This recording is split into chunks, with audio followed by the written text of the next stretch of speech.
Nikki, thank you. Back in April, the Visitor Aloha Society of Hawaii had a program that helped send visitors back to their point of origin if they had no plans to quarantine here in Hawaii. We learned the fate of the program is now up in the air because funding is running out. Sarah Madison reports. The president of VASH tells us the purpose of the COVID-19 Flight Assistance Program was to prevent the spread of the virus in the state. VASH believes the program has been successful and would like to continue through the end of the year. I believe that this program is a huge safety net to protect our people. To date, about 280 visitors statewide have been sent back. The common theme? VASH President Jessica Lani Rich says many of them had no plans to follow the law.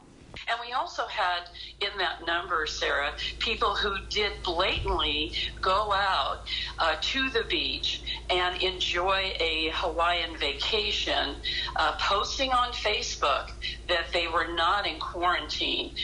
Rich tells us some have criticized the financial use of the program, but explains a lot of people they assisted paid their own way back home.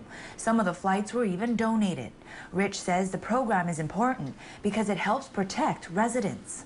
We don't want people who have been flying all over the country to different places and in highly infected areas getting off the airplane and maybe, standing right next to you in a grocery store. So I think that as time goes on, there's probably going to be more times than not that we're going to need their assistance.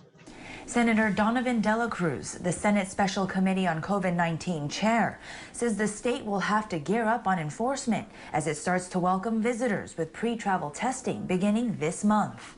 And when people are identified that as breaking the quarantine, either they can go to jail or they can be sent home. The problem with putting them in jail is at some point we may run out of space. Senator Dela Cruz believes money from the CARES Act could be used for the program that's running low on funding. Rich says it was funded by the state through the transient accommodations tax. We will be in communication with our funding sources to see if they want to continue the program, and we hope that they do. Sarah Madison, KHON2 News, working for Hawaii.